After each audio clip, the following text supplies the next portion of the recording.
Picture this. The President of the United States openly expressing a desire to sit down with one of the globe's most enigmatic and isolated leaders. That's the headline-grabbing scenario unfolding as Donald Trump embarks on his journey through Asia. But here's where it gets controversial. Could this be a step toward genuine diplomacy, or just another bold gamble in international relations? Stick around to dive into the details that might just redefine our understanding of global politics. Just under an hour ago, journalist Danai Nesta Kupemba from BBC News reported that Donald Trump has voiced his willingness to meet North Korean leader Kim Jong Un during his forthcoming travels across the continent. "I would. If you want to put out the word, I'm open to it," the U.S. president remarked to journalists aboard Air Force One as he headed out, emphasizing that he had a great relationship with Kim. This isn't just idle chatter. Trump made history in his first term by becoming the first sitting U.S. president ever to cross into North Korea, where they exchanged handshakes back in 2019. For beginners wondering about the significance, this event marked a rare thawing of tensions between two nations that have long been at odds. Think of it as a brief moment of unexpected camaraderie in a standoff that's lasted decades. Trump's itinerary includes stops in Malaysia and Japan, where he'll connect with several global figures, including China's Xi Jinping. This comes against the backdrop of ongoing trade talks, which were ignited by Trump's decision to slash extensive tariffs on Chinese imports earlier this year. To put it simply for those new to this, tariffs are like extra taxes on goods from another country, aimed at protecting domestic industries, but often sparking heated debates about their fairness and economic impact. Trump has adopted an unconventional strategy toward North Korea, a cloaked, communist dictatorship that's mostly cut off from the rest of the world and its drive to develop nuclear capabilities. He began by playfully mocking Kim as a little rocket man, which, for context, refers to the North Korean leader's ambitions in missile technology. And this is the part most people miss.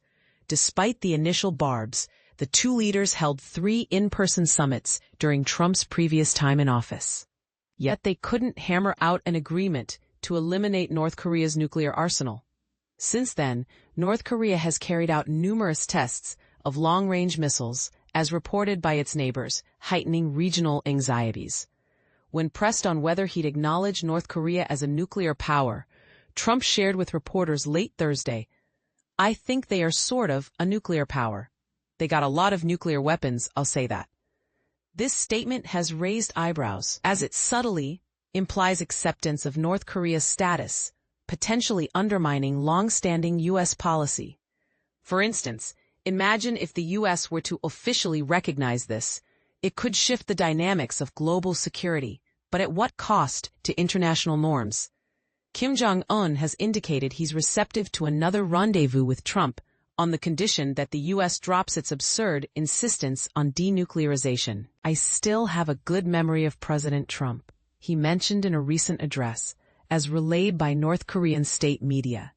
As an example, this openness could be seen as a diplomatic olive branch, yet it begs the question, is Kim's nostalgia genuine or a calculated move in a high-stakes game?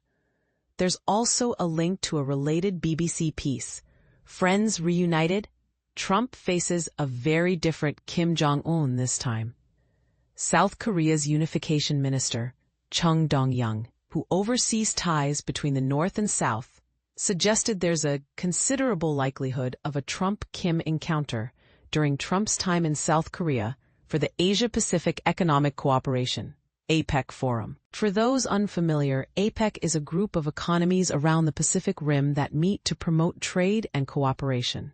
Think of it as a big networking event for world leaders to chat about business and policy without the formalities of larger organizations like the United Nations. A top U.S. official informed reporters that no such meeting is on Trump's agenda, per the Anadolu Agency.